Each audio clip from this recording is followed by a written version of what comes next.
Welcome to the Self-Publishing Tips and Tricks Show, a series designed to give you insight into the world of self-publishing and marketing your books. Featuring your hosts, Shanon, the author behind the pen name SC Huston, Ben Pick, and Morgan Lee. Join us several times each month when we interview authors about their self-publishing and marketing journeys, talk to industry leaders, and discuss books about writing, self-publishing, and marketing. With this one, no, I hope I don't cry, because what I wrote at the end. So, all right, okay, here we go. Hi, everyone. I'm Shanon, writing on the pen name of SC Huston, and I write about broken characters who face adversity to become better versions of themselves. And there may or may not be a dragon, but there's always love to find. And today we are doing a book review for the podcast, and I'm joined by a couple of guests who've actually both been on the podcast before. We'll informally talk about Russell P. Nohelty and Monica Leonelle's book, Get Your Book Selling on Kickstarter, why you should use Kickstarter to sell more books, and how to design your campaign, budget for profitability, market, and more. We'll discuss what we've learned for our own author and publishing journeys and what we take away from the reading. But before we get there, and before my guests introduce themselves, let me just have a quick update from me. So talking about Kickstarter, I have decided that I'm going to be running my Kickstarter in February. My book, A Curse of Wings and Gems, which is the next in the Brides of the Dragon King series, is now with beta readers for a second round. I think this is pretty much it. My editors are on board for January. So I'm hoping that, yes, that February it will go out. Now it's just, I thought February 4th is what I was thinking for the date, because that would be for Valentine's Day. And they say don't do Kickstarters over any holidays. And I thought, well, I guess I could do it for like less than 10 days. But then I'm thinking, I think I really need more. And after reading this book, I was like, yeah, I think I need more than 10 days. So I think I'm going to do it at the end of February over into March. And March is actually a good time to do a Kickstarter. February is not one of those months they say it's a good time, but I'm doing it because it's fantasy romance, month of love. So I thought it was a perfect time to have the Kickstarter start. I think it's going to be at the end of February, crossing over into March. So that's where I'm at with what's going on with me. We're also gearing up for the next AuthorTube Writing Conference of 2025. Applications open actually the day this airs. So anybody who is a presenter or content creator on YouTube, and if you create content about writing and or publishing, you're more than qualified. And so speaking of all of that, I am joined by Rita and Devon, which Rita's going to probably introduce herself first here, which I kind of tell people behind the scenes, the order of introduction goes by those who say yes to come on the podcast. So Rita was the first one to say yes, and then Devon was like, hey, I want to join too. So that's the way it works. But if you guys didn't know, Devon is also part of the AuthorTube Writing Conference. She is our publicity chair, so she'll get a chance to talk about that probably, or just say what she does when we get there. So all right, Rita, would you tell us a little bit about you? Even though I know you've been here before, but just in case if anyone is new watching this or listening to this, to talk about what you write and anything you would like to share for others to find out more about you. Sure. I'm Rita Slanina. I'm an actress and author. I post lifestyle content across all the things social media. I'm currently on the back end, basically at the publishing phase of book 2 of the Harbor Excursions book series that I'm writing, which is why I wanted to jump on this book review, because I felt it could not have been more perfect timing, as I've obviously done book releases on Amazon and retailers already, and I do know what there is. I mean, they were spot on in this book about that. First of all, anyway, we'll get into that. But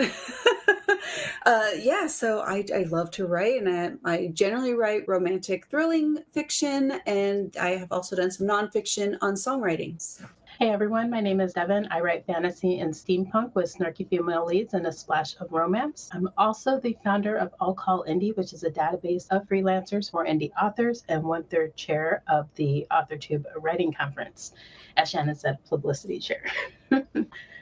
I got my book 2 back from my copy editor, and I was going to have it published before Christmas, but it's not in my schedule to actually work on that at this time. And then I thought, well, maybe I can do it in February, but I still need to go through the whole process of book 3 because they go hand in hand. It's like a part 1 and part 2. And then Shanon asked me about the Kickstarter. I'm like, oh, this is awesome. And I read it. And I'm like, maybe I could get rapid release back to back. That'll make readers happy. Or you could offer, if you have them both done, pretty close together, you could do them both in the Kickstarter. So yeah. That was my thought actually this morning as I was taking notes. Yeah. So, all right. So let's get into talking about Russell P. Nohelty and Monica Leonelle's book, Get Your Book Selling on Kickstarter. Now, I've talked about Kickstarters before here on the podcast. We actually have a few episodes, smaller episodes, where I've talked about some tips for Kickstarters.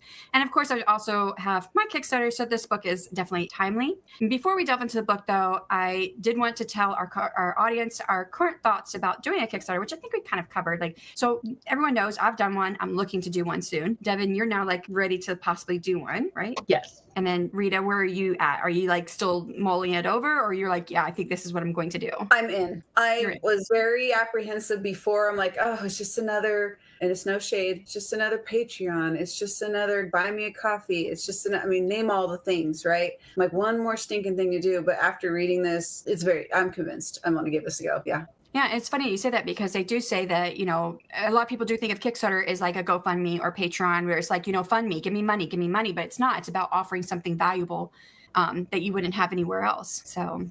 And I love that he mentioned, it could have been Monica. They kind of flip point of views throughout. So I don't know if I'm wrong on who, then my apologies. But I like how they pointed out how to title what you're trying to do as opposed to, hey, I need money, give me, like you would do anywhere else. Here, they were very clear about like, hey, here's an idea. Try instead of saying, I need to do voiceover for my book, you say, wouldn't you want to hear this live audibly? Like just kind of catchier titles as if you're kind of operating in a social media space. I really like that. I do too. Yeah. And of course, you guys, I'm here, Rita and Devon, not the guru on Kickstarters, but I've done one. So if you have any questions, I'm more than willing to share the knowledge I have in my experience. Yeah. Jump into the question?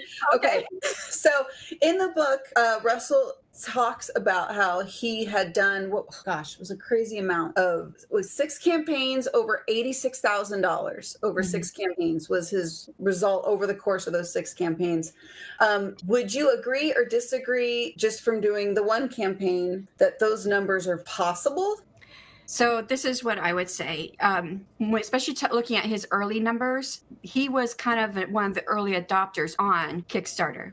Kickstarter is now becoming more popular and becoming like a thing that authors are doing. So there's more campaigns that people who live, there is an audience on Kickstarter. So the Kickstarter audience is there. They have now more choices than they ever did before.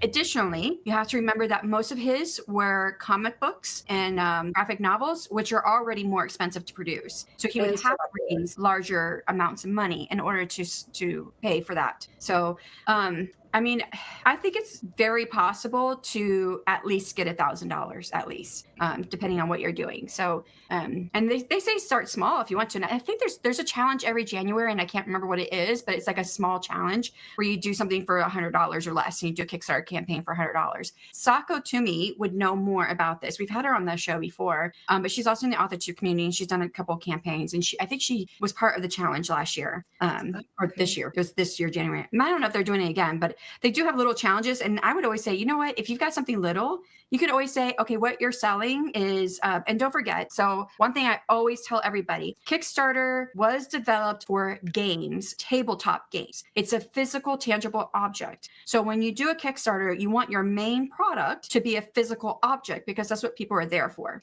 But like you learned in the book, right? Your physical products, you don't get a lot of overhead margin on that. You don't make a lot. So you want to have digital products to go with that. So maybe, if you want to just do something quick and small to start with, maybe you get an illustration done of your characters in a scene, and that's what you're selling is that actual product that is that you would have it printed out, whatever, something glossy or whatever you want to do that makes it fancy, and then you could sell like the ebook with it, and then you put that up for $100. It's something easy to try just to test out the process. I wish I would have done something like that. My first Kickstarter, I made it so much stuff to it.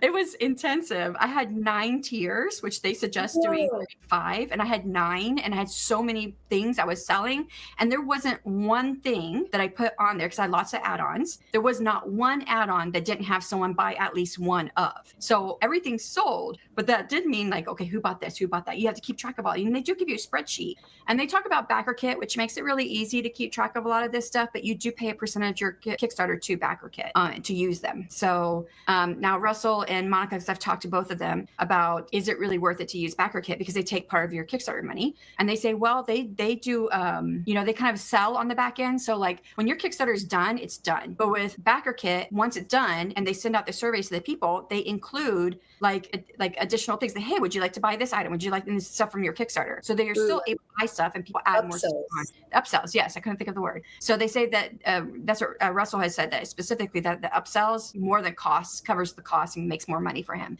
But I don't have that much of a backlist to really, and I didn't think I was really going to have that many backers. They say if you're under 100 backers, BackerKit's not really worth it, which I thought for sure I was going to be under 100 backers. I think I had 120 or 30 I ended up with. But yeah. And plus I also wanted to know, well, how does it work on the back end? Before I hire a company to do it, how does it work on the back end? So I know that they're doing what they should be doing, But. Yeah, because I thought of that and I'm like, because I like how they remind you, like, look, it's not just about selling your book. You can sell merch, and stuff too. Like this is a fun idea. I've been wanting to do this forever. I want to do bobbleheads for all my characters. And I think it'd be so fun. And I've looked everywhere to try and get it at such a cheap cost, but it's not cheap to do. It's like $800. It's like, you get 50 bobbleheads. And this is even looking at like manufacturing overseas. Like I just can't find it any cheaper. So I just thought, I wonder if that's a way you could work something in too. But I don't know. I felt like my cost was too high on that.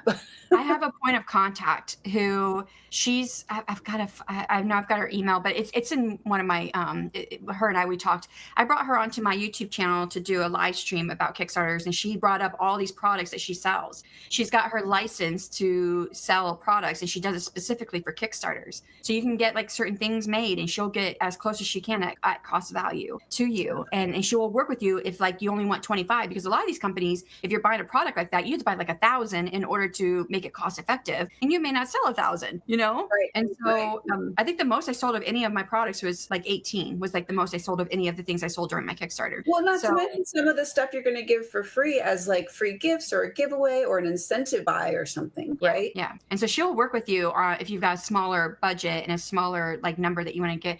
I will get her information. I'll put that down below. She used to work for Bookbrush. She was the marketing person over there. With them. Yeah. Yeah. I can see her face. I can hear her voice, and I can't remember her name. But yeah, she's got a lot of energy. Great person to know. It's been a minute since I talked to her, but yeah, I'll get her information so you can look. And she has a website where you can go on there and search anything, and she's got thousands of products on there that you can say, I want that for my Kickstarter. Okay. So yeah, I want to say that since starting reading this book, I went on Kickstarter and I backed some other projects that I was highly interested in. There was this one girl who her first 3 tiers were nothing but digital products. Mm-hmm. You get her first edition book with digital art. Then the next one was a special edition that would only be available in Kickstarter with the digital art. And then the third was her entire 5-book series with the digital art. And then it went into the physical products. So my first 4 were digital products only. And then tier 5 is where I started my physical. So yeah, I think they talk about it in the book. And this was actually in the course, because I also took the course with them, that each tier should build on the one previous. So like I had a $1 tier. That was the prequel and my novella, which I do sell for $2.99 now. But it was $1. So you backed it $1, you got the prequel. Then if you backed it at $10, you got the prequel plus the ebook plus a digital copy of the map. There was something else. I don't remember. Digital copy of the bookmark. So everything that I had that was physical, I also had a digital copy of that I would give. Ooh, that's smart. Yeah. I like and that. Then just built. So every tier built on the other. Now that works, I think, when you do like your first Kickstarter. But now if I do my second Kickstarter, which I'm doing the next book in my series, I'm like, well, I can't really have it's going to be hard to say, okay, here, the $1 is the prequel novella. Well, everybody who backed me on the first one already has prequel novella. They don't need that one anymore. Right. So I'm still working through in my head how I'm going to set that up, but it will probably still be along the lines of like my first couple tiers will be digital and then have the print. I really enjoyed in the book how they put a task list together for you and how they literally map it out on this is how you set it up. This is what you do. This is like they hold your hand through all the whole process. And I like to read through all that kind of stuff first and then I'll go back and then because otherwise I'll never finish the book. So I'll go, well, I need to try this now. And also I'll like get sidetracked. What book was that happening with me? That was some book that I was working on. Like, remember I was reading a book like earlier in the year and it was taking me like 3 months to read. read because I was taking notes and trying to implement this. Oh, it was the author platform one. Not doing that mistake again. Well, Read through and then go through and do it. before we get too much further into this, I do like to always give like the book description so that anybody who doesn't, know what the book is about, they'll have an idea. So here is the book description for it. With $300,000 in fundraising across 20 plus Kickstarter projects, Russell Nohelty knows a thing or two about running publishing campaigns for novels, nonfiction, anthologies, comics, audio dramas, and more. He tested his system with 70 plus authors with great results and is now generously sharing everything he knows about the platform for authors with an audience of 0, as well as those with a fan base. In this book, you'll find why using crowdfunding is an important avenue for authors and how authors are currently using it, choosing the right project for Kickstarter, designing your campaign, budgeting your campaign for profitability, and why it's critical for your success, the types of messages you should send to your audience versus cold traffic, delivering your rewards for your Kickstarter project, and keeping momentum going after the Kickstarter. Hailed as one of the most comprehensive books on Kickstarter for publishing projects, this book is a must-have if you're a Kickstarter curious or planning your campaign. And so then the question I like to kind of answer is, did the book fulfill the promise and premise that is found in this description? And I think it does pretty much touch on everything that they talked about in their description. What did you guys think? I feel, well, first off, I don't know much about the entire process, haven't done it myself yet, but I did start a project under my profile. Yay. And the step-by-step guide, again, amazing, very helpful. Yeah, I mean, I haven't gotten on there yet because I wanted to get through this whole the review and everything first, but I just can already tell by how detailed, like you're saying, Devon, like it's just the step-by-step, the task list, everything that they set you up really for success on starting something new. And I like how he explained backing other projects and how that could be helpful. I like how he said, look, don't think you need to just harass your friends and family members to buy stuff or support your campaign. There are people who go to Kickstarter to back projects. Like, this is what they do. So, you have a whole audience that you don't even know about, that you just haven't tapped yet, and just don't be scared. And I love that he said, don't be scared, just go for it. Like, I love that. I would still say, though, that it is scary because, you put the time into it, and I spent lots and lots of time. I did the course. I did lots of research on the platform, which I would suggest for anyone who's going to do a Kickstarter, do research at that time, because Kickstarter is constantly changing. They're adding new stuff all the time. They're changing things up. People are offering new projects and new ideas. And I would say start in your genre and then branch out to other genres and then branch out to other projects to get ideas for things that you can do and sell. And there's always new stuff. But I spent like 6 months researching that platform and then trying to put my budget together. And I spent so much time on it. And I thought, okay, and I did $1,000 for my first project. And I thought, I think I can do $1,000. I think I've got enough of an audience I can hit 1,000. But when I hit launch, man, I was so scared. I was like, what if I don't hit this? And now I've wasted months and months of my time just, doing all this and didn't sell anything. And it wasn't make it or break it for me, because I was in debt with my first series because it was not written to market, and I didn't realize that. And I thought, well, I'm not going to quit writing, but I may quit publishing. And I was transparent with all that. I put all of that on my Kickstarter page. You can go there. Kickstarter pages live in perpetuity. Did I say that right? Yes. Okay. So it stays there. It's another sales page for you. And at the end of your Kickstarter, you have a button that's at the top. Someone finds you and they like it, they can click that button. You can have that button go wherever you want it to go. So it can go to your website, it can go to your Amazon sales page, you can go wherever you want. So it lives on the web, and it's out there. It's searchable. So it's another way to put yourself out there. And so, yeah, I thought, can I do this? And I did. I funded it within less than 72 hours. I fully funded. So I was like at a 75 to 80% by the end of the first day. So, but then I got like $1 the second day, $1. And I thought, whoops, I guess I'm not meeting my goal. I think this will work for me because I love planning so much. I love the step-by-step process of creation. And there's really nothing to lose except your time, as you said. Yeah. Because Kickstarter takes that percentage out if you make it, and that's it. So I don't have to worry about losing any fundage. As opposed to self-publishing through the retail space, which they talk about, like, look, you could keep doing it that way. If it's not working for you, what do you have to lose? And even if it does work for you, you can still make more of a profit. Yes. Because Monica has so many different books and so many different genres. And she still was like, look, this is valuable. This is really great. Mm-hmm. I did like that she was coming from a perspective where Kickstarter was just another way to make money, where Russell is coming from the perspective that he was making no money on retailer platforms and he needed to find a viable way. And they both became successful doing Kickstarter and making more money. Yeah. So so it just goes to prove, and they drive this home too in the book, that you can be from anywhere in your career, just starting, novice, I don't know what the words are, expert, whatever the case may be, and still be successful on it. Yeah. Right after my Kickstarter finished, there was another gal in the AuthorTube community, Kristen. She did the Kickstarter too, and it was her debut novel, and she fully funded. Yeah. Wow. So, yep. And it was great because for me, when I thought, okay, the reason why I picked $1,000 was because after paying for production, shipping costs, everything that I would need to fulfill each tier, I would have roughly $300 left over. It was a little less than $300. Like $200 and some dollars is what I would have left over. And I thought, well, that would pay for my book cover. So, and you'd already pay for your book cover, or if you make it or editing, you'd already pay for all this stuff anyways that you would do for even with a novel on retail platforms. So, and I ended up making just under $500 overall after I paid for everything. So I paid for my next book cover too. And so what that meant was, and for editing, I did a trade in kind. So with two other people who were authors and one also works as an editor, I traded my book with them. I edited their book and they edited mine. In which I used to work as a professor. I was an English and literature instructor at college. And I also ran my own business as a writing coach, which most of my clients were wanting editing work done. So, doing that trade in kind, now I wasn't having to pay for editing, but book cover, I still paid for. I paid a cover designer. And so that meant when I did launch my book on retailer platforms, all I was paying now was for marketing. And I launched it at full price because there was no way I was going to launch it at a reduced price when I gave it to my Kickstarters at full price.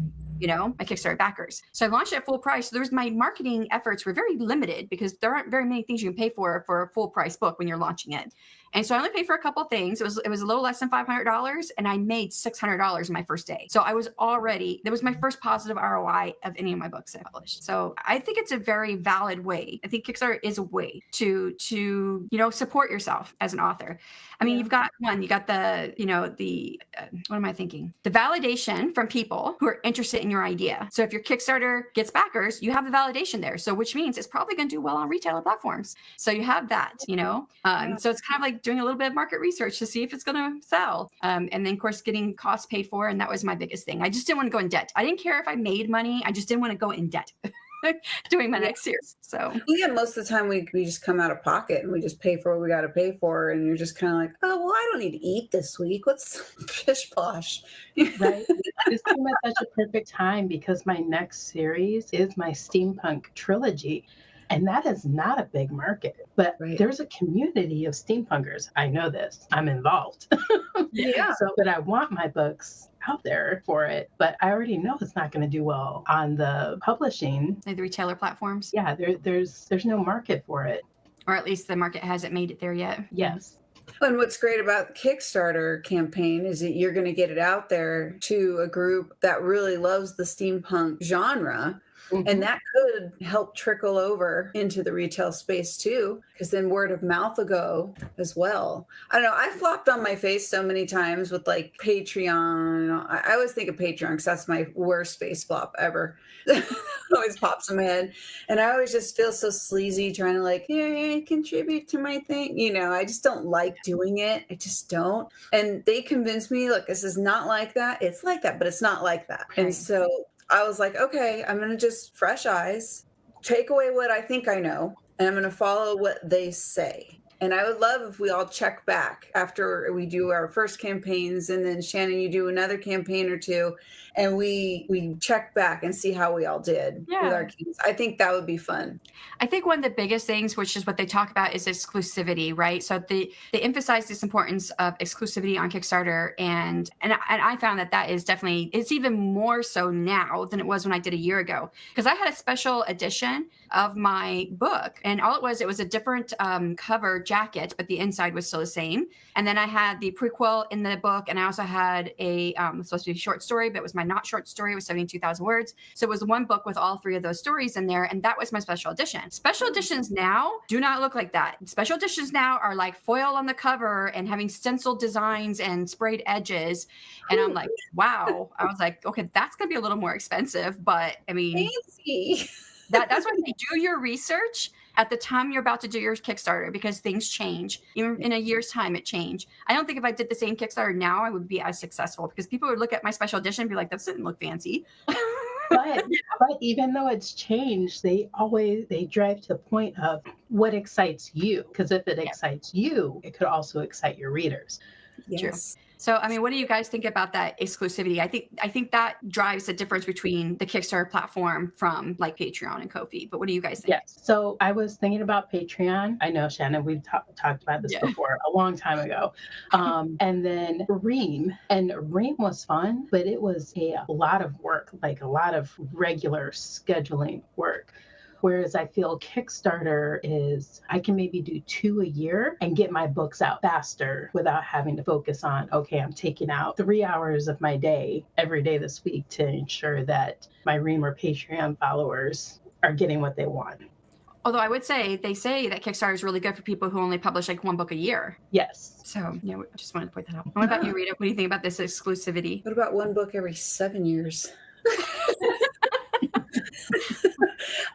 I think exclusivity is really good, because there's just always that group of people that just, I got it first. I got to read first. I was on the inside. I was in the loop. It's not necessarily they were like they were a part of something no one else got to be a part of before everyone was a part of it, right? It's sort of like the cool kids thing. So I think exclusivity is a good thing. I don't think it's a bad thing. And I think, that's what makes this, that's why people buy Fendi bags. Right? Because it's exclusive to a group that can only afford that, right? So you're going to have this group in the Kickstarter is going to be really excited about what you have before anyone else can get to it. And I think that what you're saying, you're kind of hitting on something that is a good point to bring up. When I was talking about exclusivity just a second ago, I was talking about like the sprayed edges, so a physical product. But like what you're saying, it's actually being also, it's not one or the other, either or. It could be both and more, which is you can also, exclusivity could be you're getting this first before everybody else. And that is a really good thing. If you have a book you've not published yet, it is a good way to say, hey, you're getting it before anybody else. I'm not publishing it until next year, which is what I kind of said with mine, because I did my Kickstarter last year and didn't publish it until this year. Same as with my prequel novella, because I hadn't actually finished writing it before my Kickstarter went off, and I thought I'm going to sell it for like $1.99 on Amazon. But when I finished it, and as long as it was 27,000 words, I was like, I'm not publishing this for 99 cents. But I told my Kickstarter, you guys are getting it $1. I'm going to be publishing it for $2.99 later, which I still publish it for $2.99. So it's this exclusive little thing. So exclusivity could be coming in, people getting it first. Exclusivity can be a product you're not selling anywhere else. Exclusivity could be a product at a price you're never going to offer anywhere else. So there's lots of different special covers, like you're saying, like a special cover that's not going to be available. Like this group is nowhere else. Right. Yeah. So my idea was to publish my next 2 books, since it's a part 1 and part 2, together on the Kickstarter, but they're not going to be released to retailers until later in the year. And I would suggest you don't publish it until after your Kickstarter is fulfilled. That's like the best time, because now it's done. You can tell your people it's all done. If you missed out, now you can go get it on the retailer platform over here. They will have their books with them, and then a couple months later, it'll be released on the retailers. You say a couple months later, but I'll tell you, depending on when you ship. Now, I was doing my shipping during November and December, which is like the worst time to ship anything. So I did not get my last book to my last customer until the end of January. That's how long it took for like the special edition, because the special edition I couldn't send out. No, it was in February. I did not finish the not short story until the end of January. So then I had to put it together, format it, get it upload it to the printer, and then get it sent out. So it was middle of February. So the people who got the special edition book, they didn't get it until middle of February, and my Kickstarter ended in July. So that was So is that normal? Is that an average time frame? They say whatever you think it's going to take, add another month. So like if your product is already done, like if my not short story was already done, I could have just said, okay, it'll be done in 2 months after the Kickstarter is over, and then add another month, 3 months. Because the one thing you have to remember is that you have to make sure everything's uploaded to your printer. Your printer has their own times. And it's not like, oh, in 5 days it's going to be printed and 3 days later it's going to get to your person. Right. No, they have a time frame, a window. And sometimes True. it takes the entire window. And it's business hours. So I did drop shipping through in Ingram Spark. And so for them to approve the files was 5 to 10 days. And then to go print it was another 5 to 10 days. Now, this is all business days. And then shipping it was like 5 to 15 days, depending on where it was going to. So that was well over a month of that. And then during the Christmas time, they added on more time. So as I said, they say always add another month. And then I can't remember what it was, but like I uploaded a file for one of my books because I had several. Because I had the book as a paperback, book as a hardback, book as a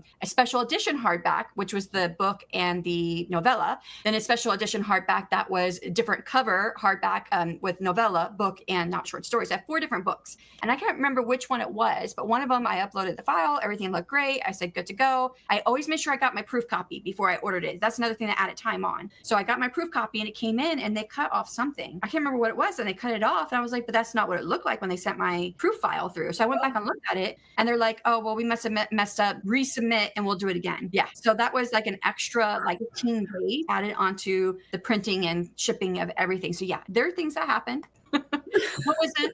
There was one, she had everything come to her house from Ingram Spark, and Ingram Spark was having a lot of issues last year.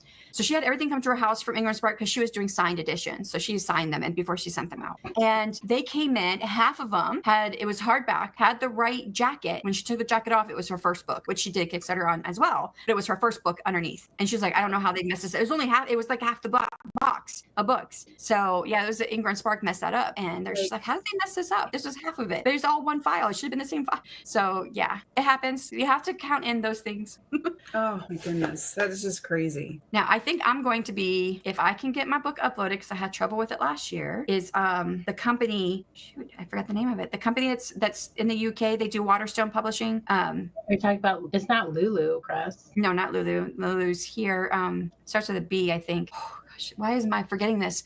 It's they do sprayed edges and stenciling and print on demand and drop shipping. But I just Kobo, but that starts with a K, not B.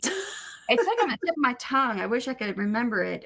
Which they made a deal with it's a Baker and Taylor, I think, over here in the U.S. to start printing stuff here in the U.S., which makes it easier for us to be able to get some of the books because they were in the U.K. And they also had some issues last year because they don't have their own printing press. They're using the one that Baker and Taylor uses, which Baker and Taylor is the one who does like library printing. So it's like on the tip of my tongue. I tried them out last year and I was having trouble because they're UK sizes. So you had to figure out your US size and how that translates. And the way mine was set up, it was like cutting off my map. And no matter what I did, I couldn't get to fix right. And I emailed them and never heard back from them. So maybe don't use them. Well, I've heard that they've had some issues. And then Dale L. Roberts uses them. He's the one that introduced me to the team that runs them over there, which I met with them. And the one thing they told me in the meeting that I had with them was that it was supposed to be this year. They were going to be the first printing press, print on demand, that would do physical box sets. Because there's nowhere else an indie author can get physical box sets done, print on demand. So, and they were trying it out with Joanna Penn first. Is it Beautiful Books? No. It's on let me see.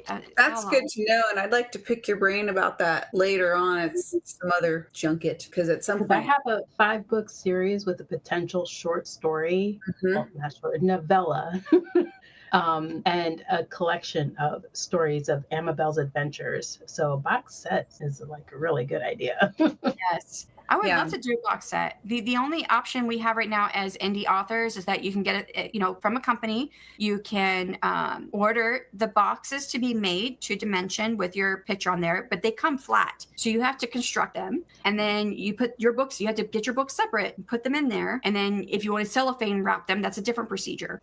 And then if you want it print on demand, which you can do through FBA, through Amazon, now you have to pay for storage with Amazon, send all your book boxes there for it to be print on demand. So yeah, when I was looking at all of it, I was like, there's no way that someone's going to pay the amount of money I would need to make up for all these costs. I'm not a famous author, so I'm not. It sounds like it's made difficult by design a little bit because it seems like it could be this is the bobblehead problem just in the box set form, because it seems like it's just by design one of those weird things that should not be that difficult to have done, right? Yeah. As far as your bobblehead problem, have you tried going onto Etsy and have someone 3D print your characters? Yes. And the price, I think it was, what did I find? I think it was like maybe $50 for one to 3D print it off of a photo, which is what they would do in China or Korea, or wherever it was that I found or whatever. So I was like, well, I just sort of got stuck. Because I want one for a few of my characters, like my bad girl, Maria, like she's just a horrible lady, but she's super pretty. And then, you know, like Spike Heels, like, I don't know if you remember that Honey video with Mariah Carey, and she's like tied up in the mansion and she kicks the guy with the spiked, it's like a black patent leather shoe with this metal, like this is my vision of this bobblehead for Maria in my thing. And then my regular characters, you know, I want one or two of them, maybe 4 or 5 of them total, probably not more than that. But at 50 units for $800, that's a no. Yeah. That's absurd. But I would love, if anyone hears, keep your ears to the ground, please. Let me know. Will do. If you hear anything, because that's one of my other, I have like weird products I want to do, and I'm like, is no one doing these products? Am I just in some weird little bubble of like, I want to do that? Oh, you can't. Like Book Vault. That was the name of the company. Book Vault. Okay. Yeah. So if you're part of Ally, which is the Alliance of Independent Authors, because it does, for Book Vault to use them, you have to pay to upload your books to them. And then of course you have the fee like Ingram Spark, and Ingram Spark you had to pay to upload to them. I think do you still have to pay to upload to them? I don't know. I don't remember. No, not anymore. Not anymore. Okay. That's what I was thinking, that it changed. I'm a member of the Alliance of Independent Authors, so I've never had to pay with Ingram Spark. So I was trying to remember what it was, but if you're also part of the Alliance of Independent Authors, you also get a discount code from Book Vault as well to upload free. So yeah. Although when I talked to the owners before, they were going to say, well, don't worry about it. You can upload all the books you want for free. Just let us know. But when I had issues and they didn't respond, I was like, okay, well, I don't know if I'm going to get this for free now. So I'm sure it was like the little tiny pea at the bottom of their barrel of everybody else that they were helping out, like Dale, who has a way bigger audience than I do. So, you know, I like how the book talks about broke it down, your campaign design, budgeting, like how to work that out. Because when I first started reading that, I'm like, I don't know, I need this, but I don't know what the sub parts would be, right? And then as you get through it, you kind of go, oh yeah, well, it's just very logical and not like as creatives, I think we tend to be more emotional. So I'll just go, I don't know, those things. But they map it out so that you can actually figure it out properly and not be overwhelmed. I like that. And then the marketing. Yeah, the budgeting, they did say how you should do that ahead of time, which I say you need to do. Yep. One thing that from having taken the course that's a little bit it's not explained well or all the way in the book, is that they say your margin profit should be 50%, and they just kind of leave it at that. What you don't know is that depending on your tiers, some are going to be 50%, but some are going to be like 30%, and some are going to be like 80%. And so, and actually this was not in the course either, but because I was in the course, I had, a good access to them where I could ask them questions. And I was like, what do you mean that should be 50%? And they're like, oh, your average, because your digital tiers may be like 80%, but your print tiers are going to be around 30%, but your average is going to be 50%. So take that into account. Oh, which brings me back to the links not working. Yes, the links do not work in the book. We're not working on the digital read for this book. This is my highlighter. See, none of them worked for me. They just all went. So I would have to like read it and go on computer and retype it and like play the search engine game. And then you also mentioned, Rita, that's one of the links that you were trying to go to, where it was like the live streams of walking through it. Yes. Like the moment you were telling me about that, I figured it was what you said, but you said it took you to the course that you had to pay for in order to access those live streams. Which was a little disheartening because I was actually really excited to go to the live streams where it says it in the book. Click the links. You can go watch these live streams where we take people who've not done or we go through the campaigns together, start to finish, and you can see examples in real time, recorded, obviously, but real time.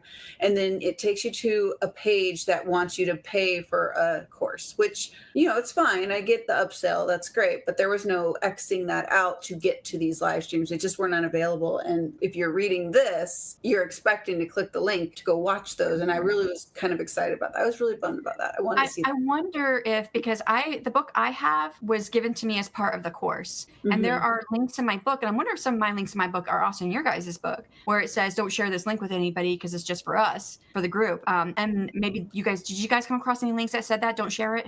I know. Okay. So maybe what they did is they went through and they took out like those links that said don't share it to get ready to publish it to the, to retailer platforms, but they forgot to take out that link probably. They probably meant to take out that link you clicked on, Rita. That would make more sense. Or they forgot to make it an accessible link if they wanted to share it. Accessible because it is part of their course. Yeah. Oh, that makes sense. It's a whole section in their course, all the different live streams showing how to set everything up. So even if I had one live stream example, like that would have been fun to see. Like just one. I'll take one. I was just like, no, I want to do the course. I want to watch someone do the magic. Like it's very like in depth. Even if you saw one, you might see like one for like setting up the page. You wouldn't see one for like setting up the add-ons or the tiers or anything, because just setting up I remember their videos. There's like 20, 30, 60 minutes long for each section. So, well, I pretty much ran after I couldn't get to any of the links. I went and found Monica and Russell all over every platform that I'm on to like follow them just to see if I can find something like this to like watch or, because I'm all over the place. So I'm like, well, I know I need to be able to look at it somewhere and they have to have it somewhere. So I'm like following her Substack. I'm following I think he has a YouTube channel. I followed the YouTube channel. Like, there's got to be a video here somewhere. Yeah. I think Russell does give quite a few tips about Kickstarters through his Substack. So, but I stopped following because it's just way too many for me and I couldn't keep up, but I have way too much. I couldn't either. The emails were crazy with his Substack. I had none. I'm so sorry I followed, but there's too many emails. Yeah, it was like 2 or 3 a day I was getting from him. Plus I was getting hers, which hers was like 1 or 2 a day. And I was like, I can't do this as much as I want to. I can't keep up with it. And so and it's like I almost thought of creating like a dummy account for all the to support everyone's email list and all that. And then I'm like, well, if I'm not checking them, that doesn't really help them either. So you could just go in there and then check all and say open. So it's read. So you read all of them and then delete. Yeah. And then that way they get the open rate. Open rate. Yeah, that's a good idea. I've done that. I have done that. I'm sorry, but I've done that with some of our people in our community that I'm following them. And I'm like, I just don't have time. I'm never going to get to this. We just don't have time. We're so sorry. And I'm like, either you're getting nothing from me or you at least get an open rate. So open rate's good. Open rate, I'm happy with the click open rate. I do try to rotate. Like, okay, this week I opened this author's newsletter. I clicked on something because clicking helps them too. So the next week I might click on someone else's. I'll open it and click on something, and then the next week I'll choose someone else, and So I try to rotate it, but it's just so much. And opening my email is anxiety inducing. Same for me. I have 4 different ones, and then I have the one that comes, the admin one that I use for most of my other professional approach things, like with the armchair chats and all that. But like that one's pretty good, except I get a lot of requests, and I'll say that blanketly because sometimes the requests are valid or valuable and I'm interested, and most of the time the requests are like, no thanks, you're wasting my time. So I do like to check that one because I'm like, well, maybe there's a good collab op in here. Who knows? And then I'm like, oh, sad face. No, you're contacting me to pay you to be on your thing. What? Yeah. I'm like, and I think so many new entrepreneurs and authors don't realize, like, I remember the first time someone reached out to me and said, oh, I'm a book reviewer. I'm a student. I've got the summer off. I would love to book review, read your book. And I'm like, oh, great. Okay. Well, I can provide a free copy. And she was like, well, they cost this much money. I'm like, no. Like, no, I know. Well, now I'll just send it back if like I'm going, oh, well, you can pay me. Here's my invoice. I'm kind of snooty for a little while before I had too many emails. Yeah. Before I got too many emails, and I just delete them now. But before whenever I got an email like that, I would say, oh, I would love to. I'd love to give you a free copy and get your response and your review for free. Let me know if that works for you. I never get a response. Never. Well, no, right? Because they're sitting there. Yeah, I get it. I totally get it. All right. Well, I'd like to move on to, I got this question that I had for us about the psychological triggers. And I have read this book. I read it over a year ago. And when I read it again for the podcast today, I was like, oh, I remember I like the idea of this section of the psychological triggers. And you guys, I come from a psychology background. My bachelor's is in psychology, but it did not make enough sense to me for me to apply it to a Kickstarter. Like I understood like the basis of what they were saying, but I'm like, how would you apply some of that? Because it was not clear to me. It wasn't clear the first time I read it. It wasn't clear the second time, but I do like the idea that they, put it in there so I can go do my own research. I just wish they would have included a little bit more about it. What did you guys think? For me, it was a lot of self-explanatory from someone who used to make logos and, visual things for ads and stuff like that. And you make it pretty, you make it shiny, people are going to click on it. Yeah, That's how I viewed it. It was stuff that I already knew from a marketing standpoint, not really. So like the X factor, so the different triggers that they're talking about was like the X factor, connection deepeners, button pushers. Button pushers I understand because that one I think we learn a lot about in the author community. Pleasure and pain inducers, I kind of understood that one. Core wounders and healers, emotional fantasies and nightmares. I'm like, there wasn't enough there for me to understand how to apply it. Like they talked about how it could apply, especially as fiction writer, they would apply it to your character. They would say, okay, your character could be doing this, and that's a pain or pleasure inducer. I was like, but what does that look like on the Kickstarter page in order to get the buyer to hit the buy button? I felt that disconnect as well. So my first interpretation of that was your tagline, your elevator pitch. That's exactly what it sounded like to me. Okay. If you're telling people about the book, or are you telling people about the Kickstarter itself? Tagline and elevator pitch. But they didn't That's make what that jumped clear. out. They didn't make that connection in the book. When I heard the emotional nightmares triggers thing, it reminded me in social media when we're trying to clickbait people or rage bait people, or there's just certain people out there that they're insulting people just to get clicks. Yeah. So when I heard those type of psychological triggers, that's what came to my mind. But I don't know how that would work for you in a Kickstarter campaign where you're trying to get people to come to you and look at your work if you're ticking them off. Like, I just don't understand. Because they already mentioned you're not you don't want to ask for money. And to me, clickbait is click on it. True. That's true. Yeah, I could see that. So yeah, the first thing in my head was tagline and elevator pitch. This is what I'm trying to do. Yeah. I like how you're saying that better than how they were. Yeah. But I also like at the beginning when they talk about how you don't want to just say, give me money. I need it for this. Right. So yeah. And they do have Sorry. I'm sorry. They do have a section on how we use these psychological triggers, and then Kickstarter's built-in psychological triggers. But everything they talk about in those sections, none of it relates back to the the psychological triggers that they mentioned. Like if there is a connection, they didn't say, they said we did this and this falls under number 6 or whatever. Like I didn't understand how that was. It just didn't seem enough information for me there to understand how I could apply it. I think they could have dug deeper in that for sure in each category that you mentioned. I think it wouldn't have hurt. I think it would have been interesting if they just do a book on psychological triggers and buying. That would be great. That'd be a great sales book. That's a great sales book right there. So when I was taking my business marketing class, there is a whole psychological section based on. So those points when you're at the register and they have all the stuff. There's a term for that. I can't remember off the top of my head what it is, but impulse buy. Impulse, yes. Also, Walmart uses the end caps on their yep, because that's awesome. Yep. I need a pumpkin spice candle. Yeah, absolutely.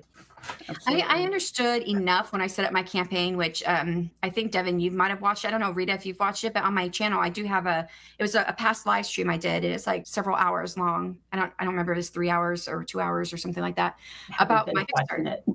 Oh, it's really long. But in that, I do talk about the psychological things that I know that I use from things that we had a copywriter on the podcast my first year doing the podcast. And she talked about the F pattern of reading, which is where when people read stuff, especially online, they'll read the first line of a paragraph all the way through. The second line, they read just a little bit through. And the next line, they might read 1 or 2 words and they skip down to the next paragraph. So it's an F pattern of reading. And so if you set up your sales page, and I set up my sales page on purpose to match that F pattern. And I think that really helped. I like that because that's very distinctive on how to do something, thinking of the person while they're coming at it, right? I don't know if I'm saying that right. I think you know what I'm trying to say. Yeah. You're thinking about how you're reading it. Now, have it world where I don't usually go past 3 sentences. Right. Yeah. That makes my 2,200 word blogs useless, doesn't it?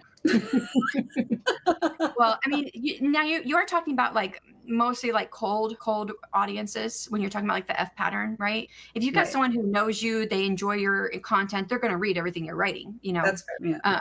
But you know, they kind of, I think they mentioned it once in the book, and I hit this hard when in my live stream, which is the power of three. They don't call it the power of three. I think what Russell said was, you ask 3 questions, and if they can say yes to all 3 questions, then they know the Kickstarter is for them. So that 3 question, when he said that, I was doing my research. When I read that part, I was doing my research on Kickstarter, and I saw how a lot of people would have like 3 bullet points, and they weren't always questions, but there were like 3 bullet points, like if you like this, and if you like this, and if you like this, then this book is for you, you know. So it's like, and it was always set up in 3s, and in like I've done a class, the psychology of words and writing, for my junior level class when I was teaching college English and literature, and the power of 3 has a lot of persuasiveness behind it. And it doesn't have to be like 3 bullet points. It's just like the cat went to bed, woke up, and did something, whatever. So you have 3, 3, 3. You have 3 in there. There's something lyrical about 3 versus like having 4 items or 5 items.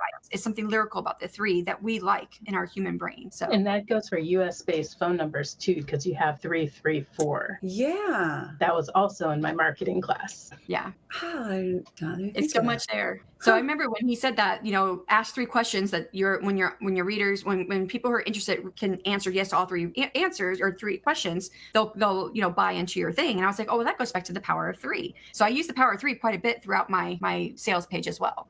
I like that. I actually, if anybody will go look at it, if you guys have to know my full name, my first 3 lines on my Kickstarter, each line starts with my initials. It's SHW. Ah, no way. So yeah, I did see that. yeah, that was done on purpose, but it's like nobody would really know because I don't really share my full last name, because my last name is actually hyphenated. So, you know, I just have the first part of my last name on there. But yeah, that was done on purpose to just, I don't know, just a little tidbit that in the future, if I ever have fans that are true fans. Well, I'll go look at it for sure. And then I'm definitely going to sort of emulate. I want to look at Russell's and Monica's campaigns, which were successful. And I kind of want to copy the format. I mean, they've laid out the format in the book really well. And I think if I just follow what they say, it's going to be fine. But I think visually seeing it in like the context of like, okay, this is exactly what they did. I'm literally looking at what they did, and I'm just not copy paste, obviously, because my stuff would be different, but just mirror what worked. So one thing I would say is, when I looked at both of their campaigns, multiple of their campaigns that they have, I looked at them before I did my first campaign, and I did not resonate with their campaigns the way they set them up, because it's a lot of information. But Russell says in the book, he says he kept having to add on stuff because his buyers, the readers who were interested, the backers, wanted to know more information. So he put it on there, and they wanted to know about this, so he put it on there. And so his copy is really, really long. You're scroll. And for me, when I start scrolling, even though I liked both of them, I got to a certain point, I was done. So Yeah. that is a personal preference. So because I felt that way about their campaign, I made sure I took away the things that I thought were important from their campaign and used it in mine. But I made mine much shorter. So Fair. Yeah, no, that makes more sense. Well, and it's changed since they've done their campaigns for the most part too. yeah, another thing that has changed since I took the course, this happened while my campaign was happening, and so I didn't ever change it. No. Things are constantly changing. So this thing happened where they call it your story, which you talk about your story in the book. Well, your story is now not just your story. They actually have it off to the left-hand side where there are headings. You can click on your story. Why should you back me? And you can choose the headings. And so people they don't have to scroll all the way through your story anymore. They can just click on the part they want to read. But they didn't have that like table of contents to the side when I was doing my campaign, or for most of theirs during that time period and beforehand. So if you wanted to read it and you wanted to find something specific, you scroll until you can find it. So I definitely like the drop-down menu. That's cool. well, this is not drop down. It's just like a table of contents off to the Table side. of contents. Yeah.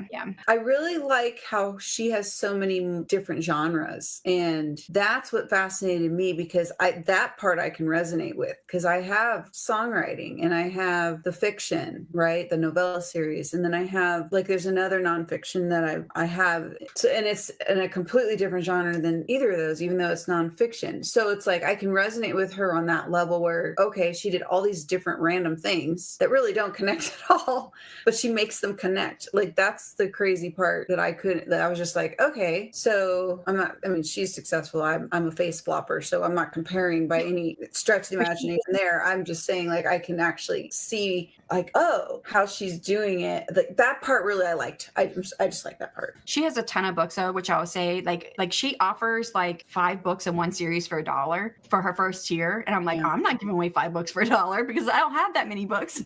You know?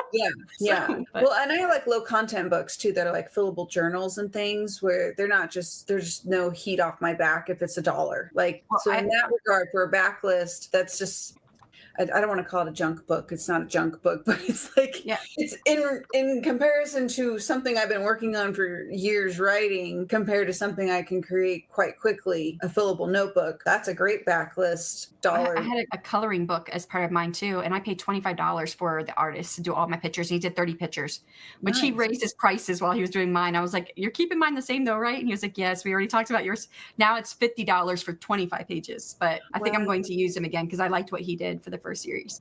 For the first book, I mean. But yeah. All right. So as we're getting to wrap up, we'll ask one more question, and then we'll ask the final question that we always ask, which is the best tip or trick. So the last question that we have is, what are your biggest remaining questions or concerns about Kickstarter after reading this book? So it goes through the whole process and everything of how to set up your Kickstarter project. Now, when it comes to setting it up, do you have to have that final product done? Book covers, absolutely, yes. You want to have images. The hardest part is the editing, because when you schedule your editor, sometimes they have a backlist. You have to wait. Do you want it completely done and edited and prepped before you launch your Kickstarter? Ooh, good question. I have an answer for that if you want me to answer, but I don't want to answer the book. Yes, so please. I think it comes down to transparency. So what I would say is, if the book is not done, don't do a Kickstarter, because I've seen plenty of Kickstarters, even in the last 6 months. I've seen people put up a Kickstarter that says, this book is started, but I haven't finished it yet. And they do not get backed. They do not get fully funded, and they fail. So I would say definitely have your book done, but be transparent with your audience. So, and I was where you were at, Devon. When I put my Kickstarter up, I said, my book is done. It is with the editor right now. So I still have to incorporate those edits before the book will be able to go out to everybody. And then, so that also explains why, they wouldn't get the ebook as soon as the Kickstarter was done. So it was going to be the month after. Okay. So yeah, I would just say be transparent with what you have. Yeah. Cool. That was my big question.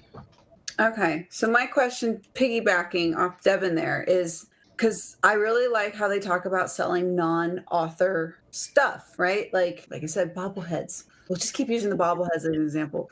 Should those be created already if you want to add something like that as a non-book merch thingy? So what I would say to that is, if you can have everything already, at least a prototype, if you can. But I wasn't able to, since my final book was not done, it was not edited. I didn't think about the fact that I could still send my book to the printer and get a book to my house so I could show it, because they do a lot of the successful campaigns. They're showing the book, like in pictures, in a GIF, in their video, they're showing it, the physical product. So I think if you have a physical product to show it, all it does is it lends you more credibility, because on the platform, there are people who have taken the money and ran. So yeah. So unethical. Oh my gosh. Very unethical. Kickstarter does the best that they can to support the backers and get them their money back. But because that has happened, the more you can prove that you have a viable product and it's done and it's ready to go out, the more the backers are going to feel comfortable backing you on it. Even if it's just a prototype, And you can say that too. I've seen that. I've seen people who say, here is a picture of what I want to get done by the artist. It's with the artist right now. So this is just a prototype, but this is kind of what I'm going for. I actually stole that idea for one of my, I hit a stretch goal, and I had a picture that I knew I wanted to get done. And I set it up myself. Like, I just took images from different pictures and put it all together, and it looked awful. And I sent that to the artist to do. But so I showed everybody, here is what it is. This is what we got for the stretch goal.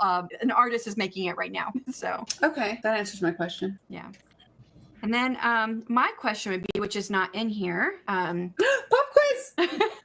Well, one of the questions I had that I didn't get from the course, or I didn't understand from the course, and I didn't get from this book was, well, I have books in a different genre, should they still be part of my Kickstarter? Because in my head, I was thinking, well, people who read fantasy romance probably are not going to want to read the fantasy. Fantasy readers might read the fantasy romance, but it's not usually, romance not going to go over. And I had their Kickstarters to look at. I saw that they had all these different genres on their Kickstarters. And I just thought, is that really going to work? And they're like, yeah, do it. So I asked them that question specifically.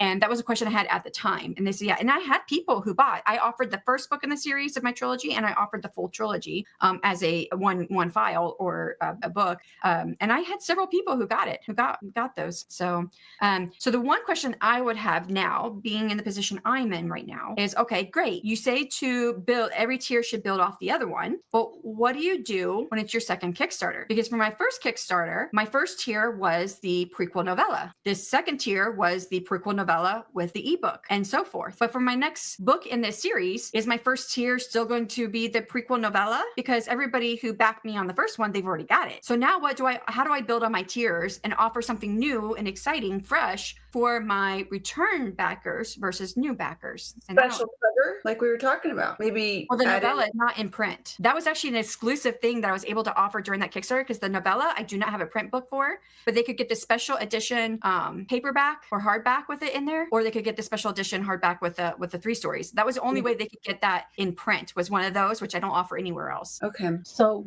can you do offer a digital art package? Something I was wondering about is if I could do either or, because I have another novella now. So I thought, well, I could say, here's a prequel novella, here's a novella that's in the same world. If you back this at $1, it's either or, whichever one you want. Because I've seen people do that. They'll send a survey with which one do you want?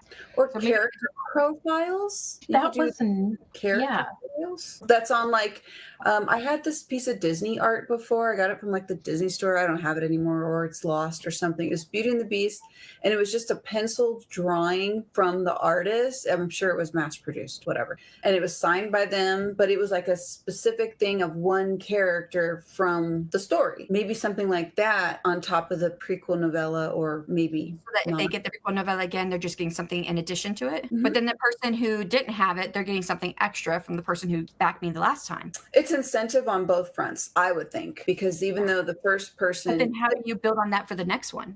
Because this is, I don't know how you keep building on it. How do you have, the only thing I could think of, and I think Monica has done this before, where she'll have two tiers that are both a certain, both are $5, but they both offer something different. So that gives an option for the return backers and then first time new ones. Yeah. That might be your approach right there. Yeah, but now I was trying to really not have that many tiers this time, because I had You mean 9? I had 9 last time, which is the most you can have. You can have more than 9, but you have to contact Kickstarter to get approved for it, and they will only do it if you have proven that you can successfully run several campaigns. So the most you can do as a new campaign Kickstarter person is 9, and I did all 9, and that was just too much, and I don't want to do too much. I think I might go with that, with what I was thinking, where it's either or, and then on the back end when it's done, I'll ask them, which one did you want? I think that's a good plan. I was only thinking, sorry, that's okay. That back end that worries me, because like you said, you can only have 9 tiers. Well, I'm offering a special edition paperback and a special edition hardback. So I just asked them if they want the paperback or hardback.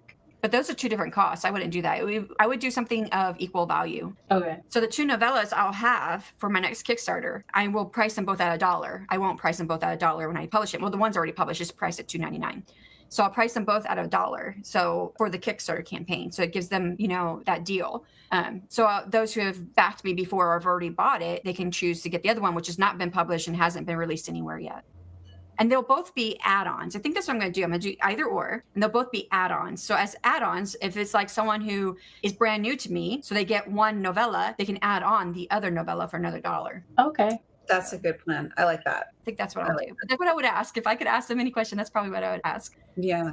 And then I know they said 5 is a good tier number, but what if you don't want to do that many, or like you said, what if you do more than that? Does that help or hinder on either end? What I would tell you from Kickstarter, they said for new people trying out Kickstarter, 5 is the magic number. Not even for new people. 5 just seems to be the number that does really, really well with backers. What I would say is do what you think works for you. So I knew I went at 9 because I have 8 different fae. So I went at 1 for each of my fae, and I wanted my last one to be the chaos lore, which is the overall thing that's happening with my world. So I knew I wanted that. It was for a very specific thing. And there was a video in the course that Russell said, do not give your tiers different names. Don't give them these unique kooky names. And I was like, but I want mine to have kooky names. And now they're everywhere. Yes. And so I did it my way, and I think it worked just fine. So right. So it's basically just take what they're saying, but if that's not going to quite work and you really want to go with this, follow what your heart's telling you to do. Because as a backer, if I came up, I said, okay, tier 1 is, I can't remember what order I put it in. I think it's fall. So I have 4 seasons, and each season has 2 elements in them. So fall was metal and earth. So for this, and then I put a little description, and the description related to the season and magic and the romance couple and how it tied in together. So I really loved it. Amabel top tier. You could do it so many different ways. I think I'm definitely not going to do. I think I'm just maybe do 4 seasons, and then the chaos lore next time. So I'll fall winter. I don't know. I haven't decided yet, but I'm not doing.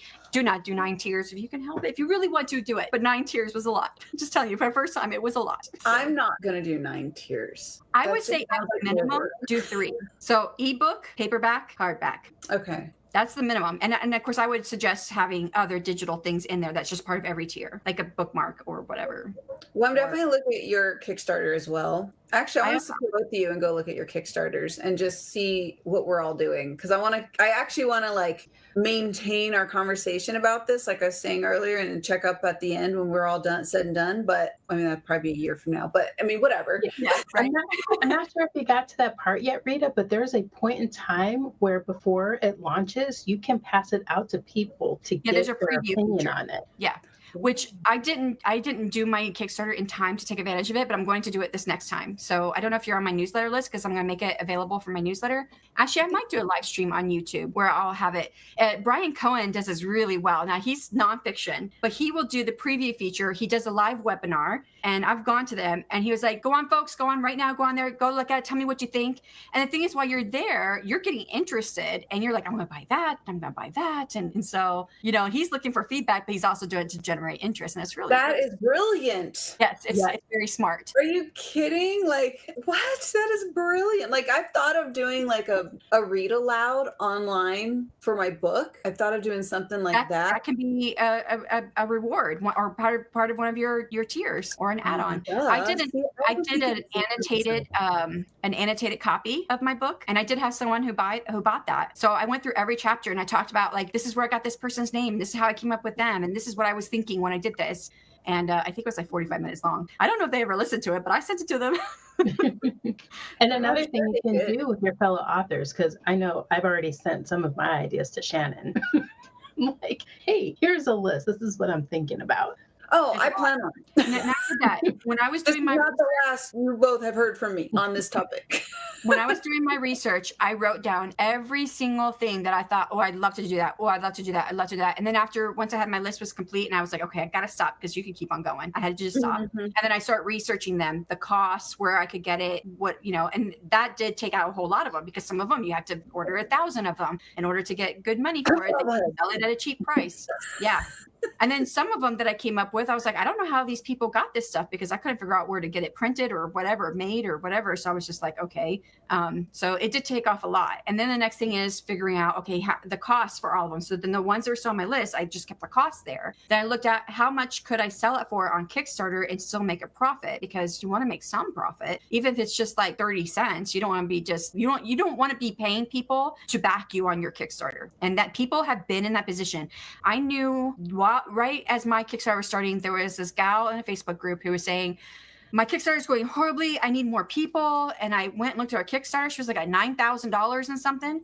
And she was like, no, I have to hit at least 15. I'm like, why do you have to hit 15? You got $9,000, And she's like, because that's where I break even. I'm like, why would you set up your campaign where you don't break even until you hit 15,000? I want to break even at any point, as long as I've hit my dollar amount, My dollar amount was 1,000. If I would have hit 1,000, I would still have like just under $300 in my pocket. So I knew I was more than breaking even. And that's the first thing this book tells helps you. That's why they put budgeting first, because you want to do more than break even. And she had met her campaign goal. Her campaign goal was like 3,000. So it was like, you've made 9,000. Your campaign goal was 3,000. Why are you trying? Like, why is it like I understand you want more money. This is my job. I'm making money now. I don't know, if you needed 15,000 to break even, that should have been your goal. She's trying to pay her rent. Now that meant, and I never did go back to see if she hit that 15,000. But if she didn't hit it, that meant she was paying everybody who backed her in order to have a campaign. She made no money. So he does mention that in the beginning. Like Devon, Nick, you're saying in the very beginning, he says something about that. Like, look, the most brilliant part about this is you're basically covering your expenses that are coming. Mm-hmm. Like you're on the front end instead of being in the red. You're in the black. You're like, whoo, yes, right? Like that's the whole point of doing it. Yeah. And that's why when I had all my items figured out, then I figured, and I redid my tiers like 5-6 times. So I like tier 1, here's everything I'm offering. In one column, I put how much did it cost for me to produce it? And it was stuff, electronic stuff. So I didn't have no any costs outside of production. And then here's how much I sell it for. Here's the percentage I'm making. And so I did that. And so those that had production and shipping costs, then I had to just round those to what I thought they would be. Like I went on Ingram and figured out how much it would cost to print the books. And then I figured out kind of the shipping costs, which by the way, they say shipping costs go up 3 to 6 months all the time. Every 3 to 6 months, shipping costs go up. And it did. All my shipping costs were below what it actually cost me to ship everything. So I lost some money there. I mean, I still made money for my Kickstarter, but I lost money I thought I was getting because of the shipping costs. So you calculate all that in there along with any materials that you're using to ship anything if you're not shipping it from like somewhere else. So like I had boxes, I had bubble wrap, I had tape, I had all this stuff that I paid for, stamps. So I had to put all that in there. You put all that in there, then you see how much money you're making. And that's how I set up all my tiers. And it wasn't an average of 50% that I wasn't making. So then I redid all my tiers to try to get to that average of 50%. So it was a lot of work, but I'm glad I did it because that way I know I was going to be not paying anybody to run my Kickstarter. So does it count when I still have stuff left over from my big box giveaway? Because I already have everything. It depends on what you want to count in there because I mean you're counting that already in your author year, right? Your taxes, you're counting it this year. So next year when you count it, it doesn't really, it's I guess maybe it can have depreciative value, but if you're not claiming it as that to start with, then I mean it's bubble wrap. Yeah. I mean I had bubble wrap and all that left over too. What I did was all the boxes I everything that I bought to use for my Kickstarter, I divided that by the number of people who were getting those items, and then that was the cost, the final cost. That way anything that was left over is now free. It's been paid for by those people. Yeah. And I still made a profit. So cool. But I'm sure there's lots of ways to do it. Yeah. One last question. Do add-ons count as tiers? No. Ooh. No. Good to know. Yeah. Did not know. And you can have as many add-ons as you want. So yeah. And they could be things that are not in your tiers. I think I did it. Everything that was in my tiers were my add-ons. I had everything. Everything was available. But if you've got like extra stuff, like I do have a couple of extra of those special edition hardbacks left over from my previous one. I could add those as add-ons, but I found a major mistake in it. So in one, I don't know what happened, but one of my chapters, somewhere between my formatting program and uploading it to Ingram, one of my chapters at the very beginning, the first paragraph was duplicated twice. So I'm like, I don't know if I would ever sell this. I have like 6 of them left over. I don't know if I would ever sell them. That would be special. That would be special. That's something I would want. Like, there's a mistake in my favorite author's book. And there's only 5 of them. Mine. Okay, maybe I'll think about it. I think that's a selling point because that's just like, what do they call irregulars? Yes. What I worry about is if I have any return backers coming to my next Kickstarter campaign, I'm like, here are some special editions from my last campaign that were messed up. And those who got it, like, wait, I got a messed up copy. And they're good. They're already good. They have a special edition irregular. Okay. I'm going to use that special edition. Hold on. Let me write that down. That's why we're here. Special edition irregular. I've never heard that before, but I love it. Special edition irregular. That makes sense. And use that when I use on my campaign. Okay. So maybe I'll have those 6 and those are going to be limited time. Face in photo, like holding the book. I have a book by an indie author, and somehow her cover got twisted because she's dual language. So her English edition, her first one is backwards. Oh, wow. And I purchased it before she made the correction. I'm special. I got it.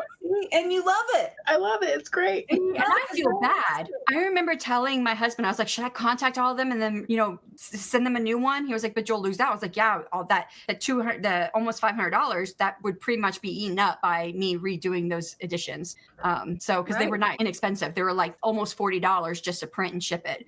And then they were signed as well. So I had to sign them and then send them through the mail. And that was like another $7-8. So, and then the boxes and the bubble wrap and all that. So I'm one of those people though, where you see readers complain about typos and stuff. I go in and I circle it. I don't tell anyone. I'm like, this is my special. Yeah. This is mine. I don't care. Yeah. I mean, if you read my book, The First Harbor Excursions, in the first line, there's a misspell. Oh. How did I miss it? How did the editor miss it? Right. This thing was reread. How many times do we go through rereads on a manuscript? 8, 9, 10 times. Mm-hmm. Nobody caught this. It's still not fixed. Yeah. Right. I mean, besides that one paragraph that was duplicated, I caught other typos in there, and it went through 2 editors and a typo buster team. And the only reason why I caught it was because I did my own audiobook. So as I was listening to my voice back reading it, I was like, because even when I was reading it, I didn't catch it. It wasn't until I was listening to it back, like, oh, that was the wrong word. Right. That's what I meant. It's like something different between the writing and then hearing it. Like you hear the difference in the typos and stuff. Right.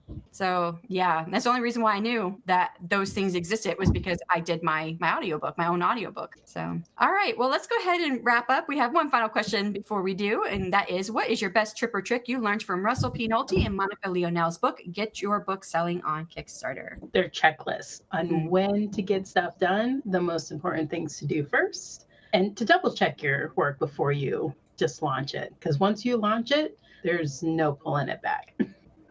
Mine would be my biggest tip or takeaway would be the titling, how you're asking for the money. That's the big one for me.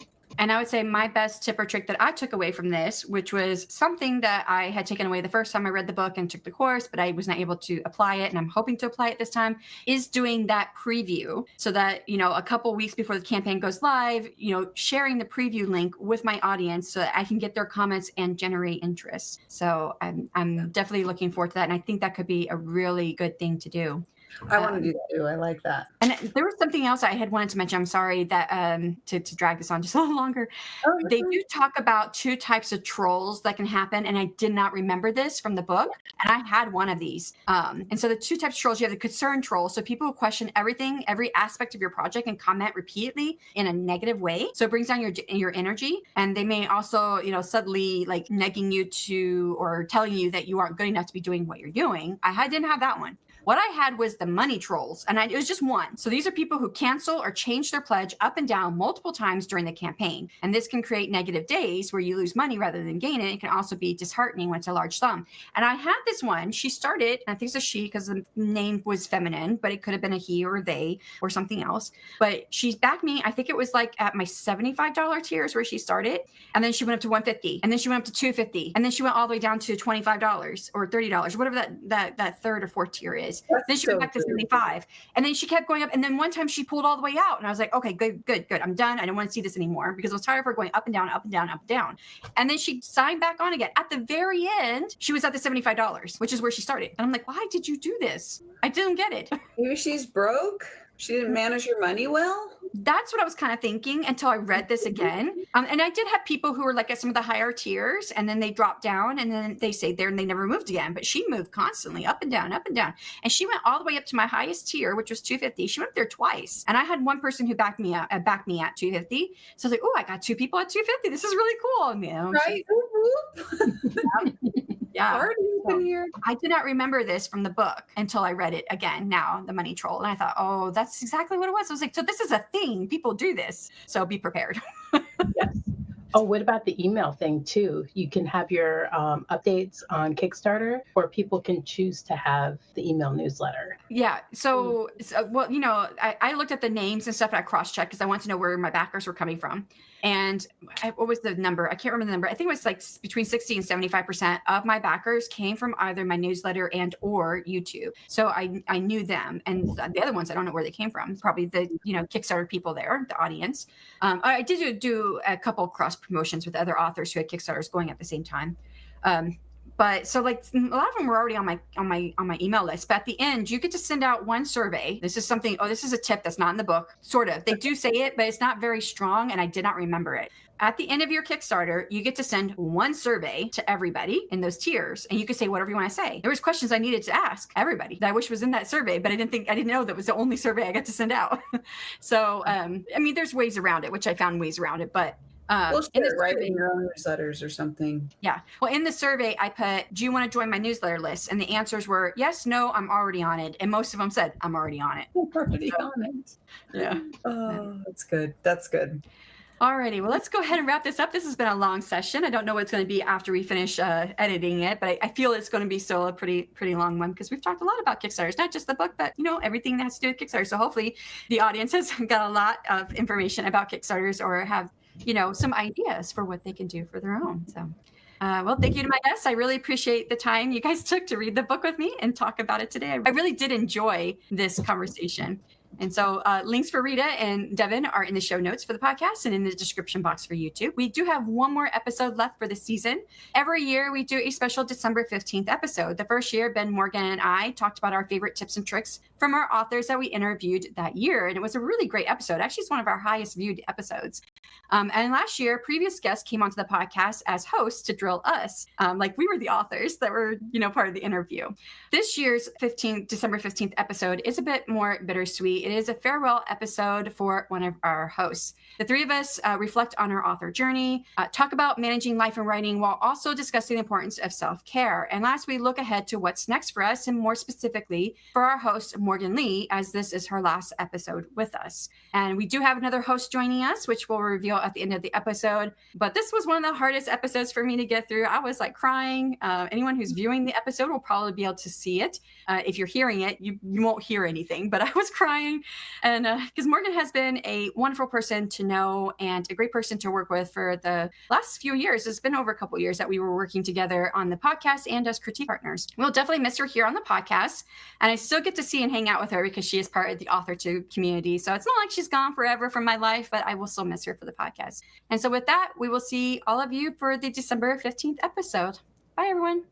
Hi. Thank you so much to our incredible listeners and viewers for joining us on our exploration of everything self-publishing. We hope you found our podcast to be a treasure trove of insights and inspiration. If you've enjoyed the show, please consider leaving a review on your favorite podcast platform or thanks on our YouTube episodes. Don't forget, you can catch all of our past episodes on YouTube, Spotify, and other major podcast platforms. Keep writing, keep publishing, and we'll see you next time.